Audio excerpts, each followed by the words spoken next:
지금은 친숙하지만 제로라는 개념이 처음에는 당혹스러웠을 겁니다. 없는 데 있다는 말이니까요. 텅 빈 상태로 존재하는 것은 무엇일까요? 우리는 그 자리가 그리움, 상처, 후회를 위한 공간이라고 말합니다. 그것들마저 희미해지면 끝일까요? 빈 방이란 없는 게 아니라 빈 방이 있는 겁니다. 죽는다는 것도 이와 비슷할 거라고 짐작해 봅니다. 남겨지는 사람들과 그들의 기억 속에 존재하는 고인들의 의미들 말입니다. 조용히 아침을 시작합니다.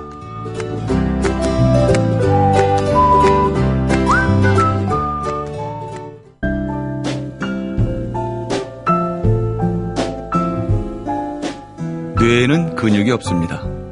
최근 섹시한 뇌를 위한 체육관 국민라디오 전영권의 30분 책 읽기. 네, 오늘은 상실에 대한 이야기를 한번 나눠보도록 하겠습니다. 박경경 씨 모셨습니다. 안녕하세요. 네, 안녕하세요. 예, 상실 수업 이렇게 돼 있는데. 네. 어떤 내용이죠? 제 그동안 이제 저희가 그 책 소개 프로그램이잖아요. 예, 그래서 예. 어떤 책을 매주 이제 고르고 하는데,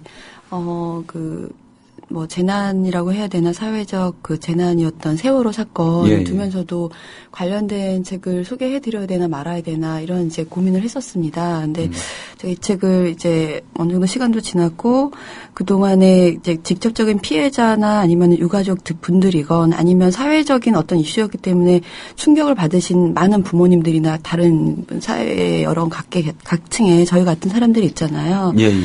이런 분들이 그 정신적 충격에서 좀 벗어났으면 하는 마음도 있고 특히 이제 아이들을 기르는 이제 부모님들을 제가 이렇게 얘기를 들어보면 너무나 큰 충격을 받았더라고요. 직접적인 피해자가 아님에도 불구하고 너무나 두렵고 그런 상황이 이제 누구한테도 벌어질 수 있다는 생각에 예. 우울하고 절망감에 빠져 있는 거를 제가 알았거든요. 그래서 저도 지금 이제 오늘 방송 들어오기 전에 잠깐 동안 지금 혼자만의 시간을 가지면서 묵념을 했는데 오늘 제가 뭐 최선을 다해 소개해 드리겠지만 이 시간 이게 청취하시는 분들이 조금이나마 위로를 받으실 수 있었으면 좋겠다는 생각으로 기도를 하고 들어왔습니다. 기도를 하시고. 예, 우리가 이게 전 국민이 우울증, 전 국민은 아니겠습니다만 일부 망발을 하는 사람들이 있지만 대부분 사람들이 우울증에 빠지고 저부터도 아이들을 다시 보게 됐어요. 그래서 네. 심지어는 전에는 이렇게 애들이 골목에서 이렇게 다리 떨고 서 있고 그러면 저놈들을 그냥 이런 생각이 들었는데 요즘은 일시적인 현상일 수도 있겠지만 그냥 애들이 그러고 있는 게 왜 이렇게 고맙다는 느낌까지 들어요. 네. 내 아이들이 아님에도 불구하고. 그리고 제가 매주 이제 그 방송 때문에 뵙잖아요. 선생님을 예. 뵙는데 특히나 너무 힘들어 하셔서 제가 또 위로도 해드리고 싶었는데. 상태가 좀 많이 안 좋은 편이에요, 사실은. 네. 감정 기복이 굉장히 심해져가지고 아까 낮에 그 한겨레 모 기자가 20일간인가 유족 그 이제 피해자 한 가족 동행 취재한 게 한번 이제 한겨레 신문에 뜬 게 있었어요. 그래서 그거를 읽다가 이게 정말 가슴이 묘진다 그래야 되나요? 어떻게 표현을 할 수가 없어서 오후 내내 사실은 좀 상태가 또 안 좋았어요. 안 봐야 되는데 무슨 이게 마약도 아닌데도 어떻게 하다 보면 벌써 가서 그거 보고 있는 거예요. 그 사연들을 읽고 앉아있고. 그건 좀 문제이긴 합니다. 그게. 네, 저도 뭐 관련 기사나 여러 가지를 보다 보면 그 지하철 안에서도 무심코 눈물이 주르륵 흐른다거나 그리고 목격도 하는 게 뭐 이제 갑자기 휴대폰을 들여다보고 있던 사람이 눈물을 흘리면서 내린다거나 이런 거를 많이 봤거든요. 근데 정말 집단적으로 우울증을 겪고 있는 것 같고 누구한테 그렇다고 또 말을 할 수 없는 게 이제는 뭐 주변에서 뭐 지겹다 그렇게 얘기하는지 그만 좀 방송해라라든지 뭐 다른 방송은 없느냐 뭐 이런 말도 있고 이제 저희가 오늘 방송을 하겠지만 이 책은 그러니까 남겨진 사람들이 어떻게 살아가야 되는가라는 책입니다. 이 어떻게 치유받고 이 상실 겪은 사람들이 과연 여기서 절망 속에서 어떻게 다시 한번 삶의 의미를 찾고 살아갈 수 있는지 그 잃은 사랑하는 사람을 잃었던 그런 가족들이나 아니면은 그 이외에 여타 우리 같은 사람들이 삶에서 이 상실이 가지는 의미가 무엇인지를 아주 전문적으로 공부하신 분이 쓰신 책이고요. 예, 예. 그냥 단순한 무슨 뭐 심리학 책이나 이런 게 아니라 이 저자 같은 경우에는 평생 동안 이제 그 호스피스나 그런 정신의학자로서 그런 걸 연구를 했고요. 예. 관련 책도 많이 쓰셨고 타임 선정 20세기 100대 사상가이자 선정됐고 죽음 분야 최고 전문가라고 일컬어집니다. 그리고 이제 생을 마지막에 돌아가셨는데 돌아가시기 전에 한 9년간을 중풍으로 반신불수로 누워 있었거든요. 그래서 이 책은 이제 공저자인데 그 제자격인 사람이랑 이제 인터뷰를 하면서 그 사람이 나중에 펴낸 거죠. 데이비드 캐슬러가. 네, 예. 이 책이 마지막 유작이 되었습니다. 예. 그래서 저자는 엘리자베스 퀴블러 로스이고요. 이제 같이 그 내용을 듣고 책을 만든 사람은 완성시킨 사람은 데이비드 캐슬러라는 사람입니다. 그래서 그 전에 인생 수업이라는 책을 또 써서 굉장한 베스트셀러가 됐었는데요. 네, 그거는 이제 그 수백 명의 이미 이제 죽음을 앞둔 사람들을 다 일일이 인터뷰를 해서 쓴 책인데요. 예. 내가 이제 죽음을 맞닥뜨렸을 때 정말 하고 싶었던 일들이 있었을 거 아니에요?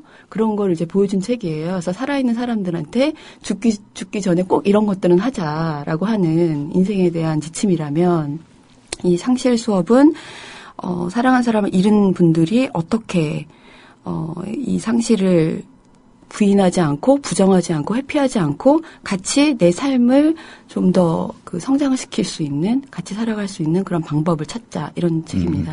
세월호 뭐 유족들보다도 우리들이 이렇게 좀 봐두면 네. 마음에 도움이 될 것 같아요. 당장 내가 무슨 죽음의 직면에 있다거나 아니면 내 주변에서 누가 꼭 이제 뭐 시한부 인생에 나거나 이런 참담한 상황이 아니래도 네.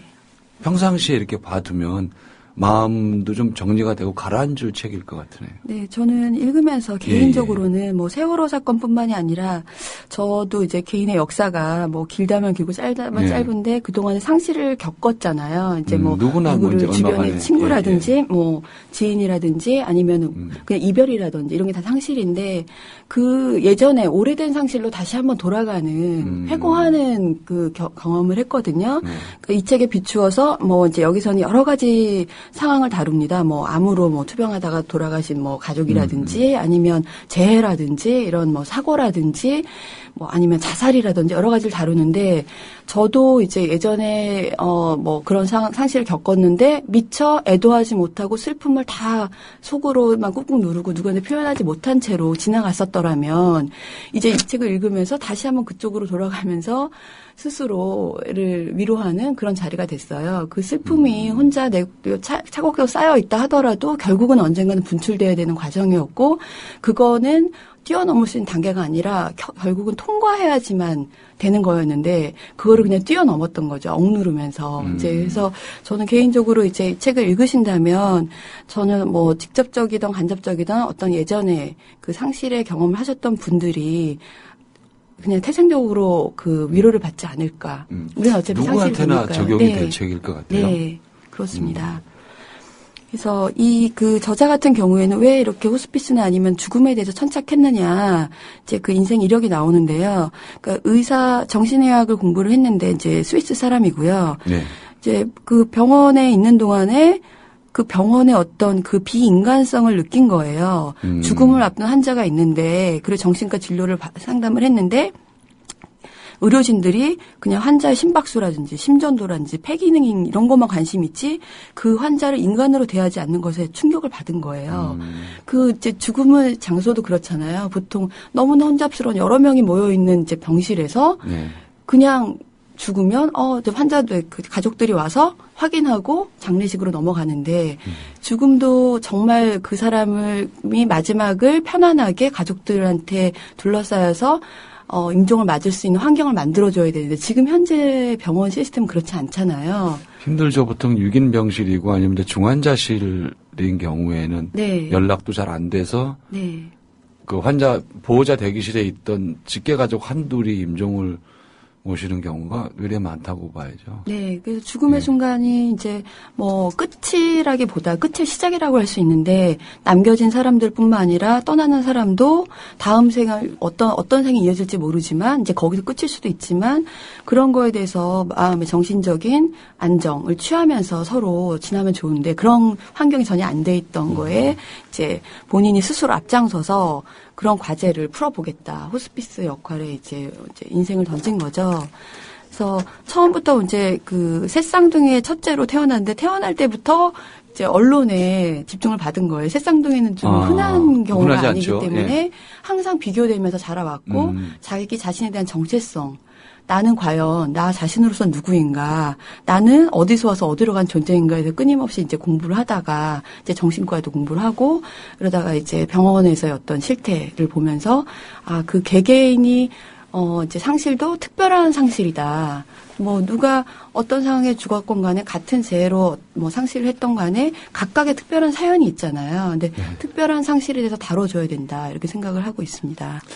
저도 지금 개인적으로 그 주말에 작은아버지 문안을 갔다 왔는데 한 달 정도 지금 남으셨다고 그래요. 아, 네. 한 달쯤 남으셨는데 저는 아버지는 좀 덜 닮고 지금 누워 계신 작은아버지하고 할아버지, 할아버지로부터 작은아버지하고 저하고 이렇게 좀 형질이 비슷한 네. 생김새나 이런 게 비슷해서 또 다른 아버지하고는 또 다른 느낌이었거든요. 작은아버지가. 근데 네. 이제 한 달쯤 남으셨다 하는데 뭐라고 말씀을 드려야 될지 모르겠어요. 저도 알고는 있는데 내가 뭐라고 해야 되나 말을 네. 할 수도 없고 안 할 수도 없고 나름 정리할 건 누구나 있는 법인데 언제쯤 누가 얘기할 건지 지금 다 고민입니다, 사실. 네, 그런 거를 좀 터놓고 네. 그 이제 남은 가족들끼리라도 아직은 이제 돌아가시지 않았지만 그런 거를 대화할 수 있는 장이 필요하다는 거예요. 혼자만 고민하고 있다가 결국은 말하지 못했던 것들을 이제 마음속에 쌓아두느니 미리미리 얘기를 하고 서로 편안하게 이제 진행을 해야 된다는 건데, 이 책이 이제 굉장히 뭐 어떤 일목요연한 목차를 가지고 진행했다기보다 이제 제가 목차를 잠시 읽어드리면요. 예. 뭐 1장이 제목이 신은 감당할 만큼만 고통을 준다.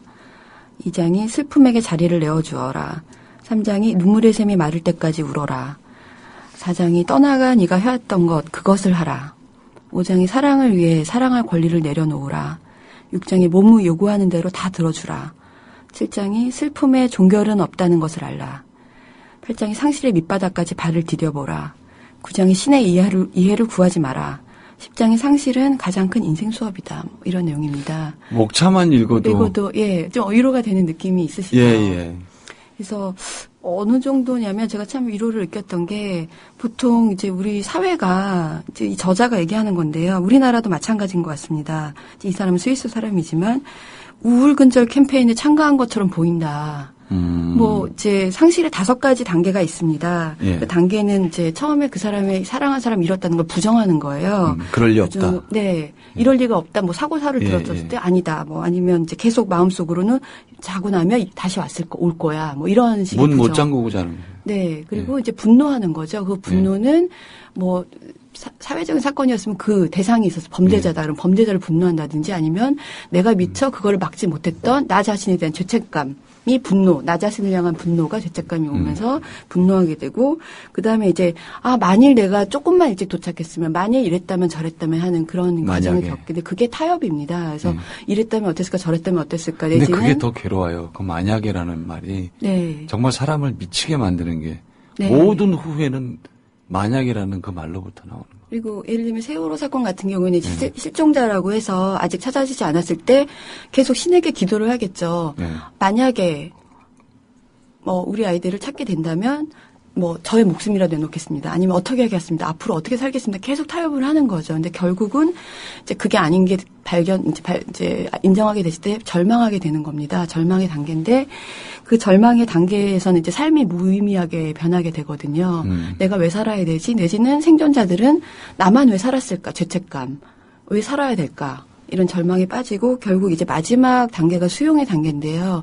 사랑한 사람 잃었다는 걸 상실했다는 걸 인정하고 그 안에서 어떻게 그 잃어버린 사람이 그냥 잃어버린 게 아니라 나랑 같이 살고 있다는 것까지 승화될 네. 수 있게 그런 이제 치유의 단계를 겪게 되는데 이 5가지 단계가 순차적으로 된다거나 뭐 이런 게 아니라 어떤 거는 아예 처음부터 여러 가지 감정이 한꺼번에 복합적으로 막 섞여서 올라오기도 이렇게 하고 네. 왔다 갔다. 그리고 치유가 된 줄 알았는데 수십 년이 지나서 다시 한번 어떤 사소한 일 때문에 얘기하다가 갑자기 막 분노하고 울음을 펑펑 울다가 보면 다시 그 상실로 돌아가 있는 거죠. 그러니까 상실에 종결이 없다는 얘기입니다. 예. 그래서 인정합니다. 네. 그래서 그런 거를 인정해야지 결국은 내가 살아가야 되는, 난 남겨졌는데 왜 남겨졌지? 결국은 신이나 어떤 우주가 너는 살아라.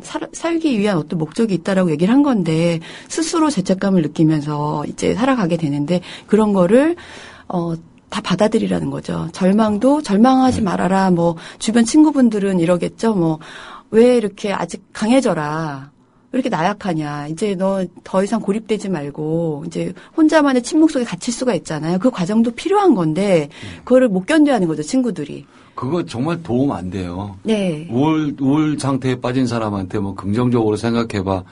그거 정말 도움 안 됩니다. 네. 그래서 예를 들면 이 책에 이렇게 나오는데 친구가 한 달 만에 이제 그 상실을 겪은 친구를 방문해서 좀 강해져라. 쇼핑 나랑 같이 가자. 이렇게 얘기했더니 당사자가 쇼핑 가는 게 강해지는 거냐. 나는 아직까지 시간이 필요하다. 나는 스스로를 침묵 속에서 내가 이 애도의 과정을 거쳐야 된다라고 물리쳤거든요. 근데 보통은 우리 같은 사람들은 그렇게 얘기하잖아요. 힘드니? 괜찮아라는 말로 하는데 그 괜찮아라는 말 자체가 너무나 그 본인한테도 본인 자신을 무시하는 말이라는 거죠. 자기 자신도 위로받아야 되고, 일은 사랑하는 사람을 위해서 애통해 하면서 울 수도 있지만 눈물이라는 거는 결국은 자기 자신을 위한 눈물이라는 겁니다.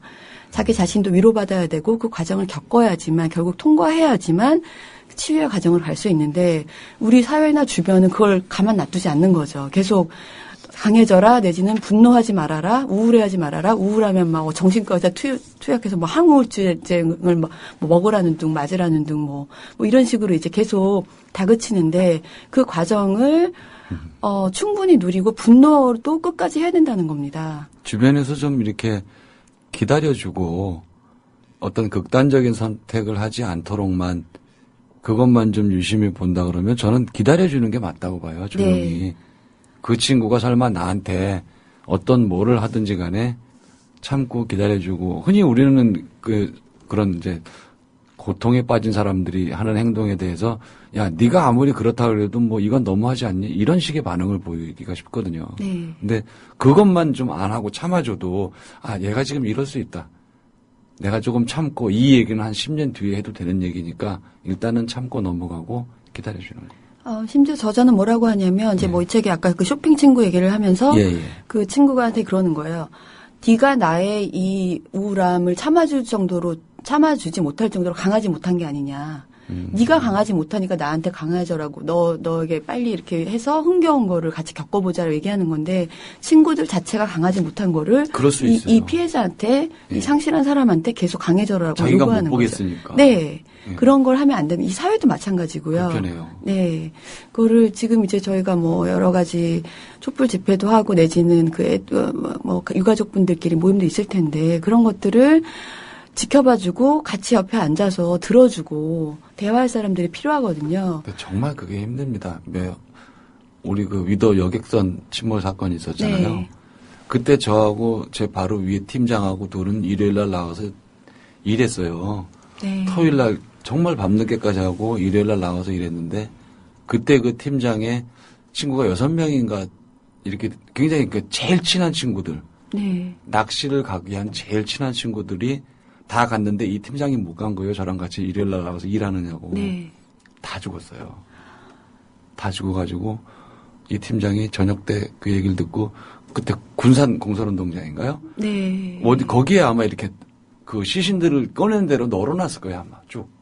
운동장에 쭉 늘어놓고 가서 막 찾고 막 그야말로 6.25의 모습 정도라고까지 할 수 있는데 그때 그 팀장이 기간이 얼마였는지 모르지만 정말 옆에서 못 견딜 정도였어요. 네. 틈만 나면 우는 거예요. 사무실에서도. 네. 그리고 이제 그 부인들이 있잖아요. 네.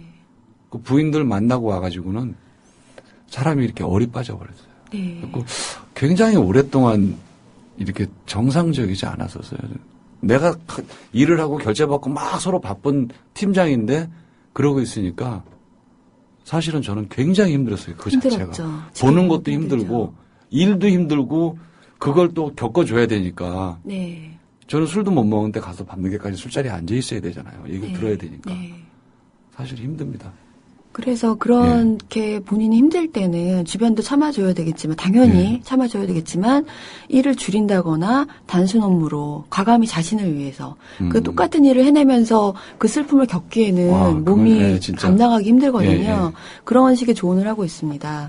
업무를 좀 바꿔본다. 네. 그거를 자기 자신을 위해서 그 과정을 겪지 못하면 결국은 몸이 침몰하기 때문에 그 과정을 자기한테 위안을 가질 수 있는 상실의 그 치유를 거칠 수 있는 시간을 충분히 줘야 된다. 육체적으로든 일적으로든 여러 가지 심리적으로든 그런 얘기입니다. 그리고 이제 여기 보면 명문장이 나오는데 명문장이 참 많지만 하지만 이것을 알라. 정작 피해야만 하는 일은 쏟아내어야 할 눈물이 충분히 빠져나오기 전에 울음을 억지로 멈춰버리는 것이다. 30분 동안 울어야 할 울음을 20분 만에 그치지 말라. 눈물이 전부 빠져나오게 두라. 그러면 스스로 멈출 것이다. 결코 안 멈출 것 같은데 결국은 멈추게 되어 있거든요. 그리고 눈물은 이 책에서도 얘기하지만 치유에 어떤 효과가 있는데 그걸 꾹꾹 참고 이게 강한 거라고 남한테 또 보여주기 위해서 스스로를 억누른다면 그것은 결국은 인생 전체를 관통하면서 끝까지 괴롭힐 거라는 거죠. 화병도 되고 그러면서 이제 뭐 의학적으로 얘기하자 그러면 이제 각종 신체 기능에 이상이 오죠. 면역 기능에 이상이 오니까. 나중에 가서 발병할 수는 있어도 지금 당장 어떤 발병의 요인들을 만들어 놓고 가는 경우. 암세포도 많이 늘어난대요. 그럴 때는. 그렇겠죠. 예, 평상시에는 암세포가 있어도 우리 면역 체계가 누르고 있고 계속 암세포를 공격을 하는 상황이라서 평형 유지를 하는데 스트레스를 받으면 그 면역세포들이 기능이 떨어져 가지고 급격하게 암세포가 늘어난답니다.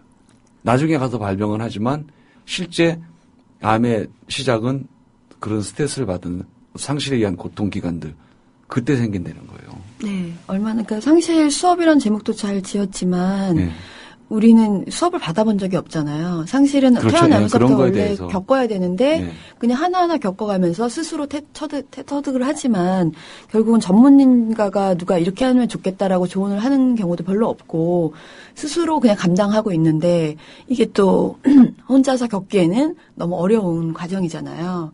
그래서 이 책에서는 한 가지 방법으로 여러 가지 방법이 나오는데 혼자 있고 싶을 때 이제 주변에 누군가 대화를 해야 되는데 대화를 하기 힘들잖아요. 힘들 경우가 있잖아요. 그럴 경우에는 이제 편지를 쓰라고 합니다.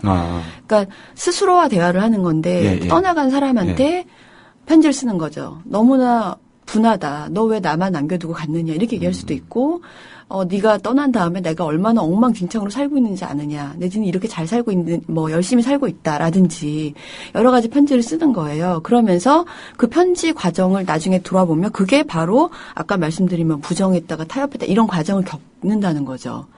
혼자서 마음속으로 생각할 수도 있지만 편지를 나중에 자기가 다시 읽어보면. 네, 그렇습니다. 그리고 어떤 사람은 이제 오른손으로는 자기가 그 사람한테 보내는 편지를 쓰고 왼손으로는 떠나간 사람이라고 그 사람이 쓰는 것처럼 답장을 자기가 쓴 거예요.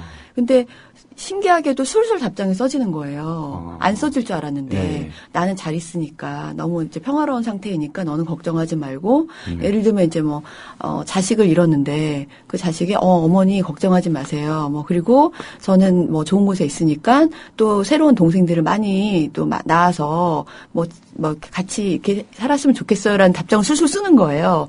그럼 되게 놀라울 거 아니에요. 아니 지금 아이를 잃은 지도 얼마 안 됐는데 내가 이런 답장을 쓰고 있다니. 라고 했지만 이제 그렇게 썼던 사람은 그 이후에 임신 소식을 듣고 나서도 놀라지 않고 아이가 나한테 이런 답장을 썼었어 라고 스스로 알게 되는 거죠. 새로운 방법이네요. 네. 편지를 보내고 답장도 내가 받고 그러니까 또 바꿔 말하면 내가 이렇게 질문을 하고 또 거기에 내가 답도 하고 그리고 비슷하게 작용이 되겠네요. 네. 그러니까 대화를 하고 싶으나 그 사람이 없잖아요. 네, 그렇죠. 예, 그리고 이제 원한이라는 건데 원한은 한 번도 발사되지 않은 어떤 분노나 슬픔인데 죽은 사람한테 원한이 있을 수도 있잖아요. 왜 나를 남겨두고 갔느냐. 내지는 여러 가지가 있는데 원망. 그런 거를 글을 쓰는 거죠. 죽은 사람한테라도 쓰는 거죠. 나 이런 원망이 있어. 그거를 그냥 가슴속에 담아두는 게 아니라 사실 난 너 이런 것 때문에 힘들었는데 넌 왜 나를 남겨두고 갔느냐라든지 뭐 이렇게 하다 보면 치유가 된다는 겁니다. 그 중에 얼마라도 이제 세월호 가족들에게도 적용이 될 수 있으면 좋겠어요. 치유 프로그램 중에 네. 그런 게 이제 하나라도 들어가서 물론 거기 전문가들이 계실 테니까 한번 연구를 또 하시겠지만 방법으로 뭐 제가 봐서는 굉장히 지금 말씀하신 그 편지 쓰는 거는 좋을 것 같아요. 네. 서글픈 얘기인데 인생 상실 수업. 오늘은 박경경 씨 말씀 여기까지 듣고 내일 나머지 부분에 대해서 말씀 나누도록 하겠습니다. 오늘 고맙습니다. 네, 감사합니다. 네. 물에 빠졌는데 침착하라 그러면 그럴 수 있습니까? 바닥이 닿지 않는 그런 공포가 막 전신을 휘감는데 저 멀리서 외치는 소리가 들릴까요? 반복 훈련하면 강도를 줄일 수는 있겠지만 본능에 의한 공포는 완전히 제거할 방법이 없습니다. 천천히 죽어가는 상황이라면 어떨까요? 전신의 근육이 힘을 잃고 의식도 희미해지는 그런 순간들이 반복된다면 자신도 아마 죽음을 인정하는 그런 단계가 올 겁니다. 이때의 공포는 물에 빠졌을 때하고 속도나 빈도가 같지 않습니다. 담담해질 수 있다는 거죠. 슬픔을, 공포를 정면으로 바라보는 연습을 미리 했다면 자신의 생을 정리하는 과정에 도움이 될 겁니다. 슬픔으로부터 도망가려 한다면 영원히 쫓기기만 하지 않을까요? 정면으로 바라보고 실체가 무엇인지 고민할 때 진정한 해법도 발견할 수 있을 겁니다. 그러나 말입니다. 세월호 유족들에게 슬픔을 정면으로 바라보라는 말을 할 수 있겠습니까? 바닥을 치고 올라올 때까지 슬퍼해라. 이런 조언이 유용하겠습니까? 저는 못합니다. 당하지 않아도 될 참변이었기 때문이죠. 짐승만도 못한 것들을 처단하겠다. 이런 약속이나 하겠습니다. 슬픔이 이족의 것이라면 분노와 단죄는 우리 모두의 책임입니다. 우리가 얻은 처방은 미리 준비하는 과정에 가깝습니다. 누군가에게 조언하기보다는 스스로 실행하는 자가치유 아니겠습니까? 급작스럽게 닥친 슬픔에 대한 처방은 신에게도 없을 겁니다. 지금까지 30분 책 읽기 전용관이었습니다.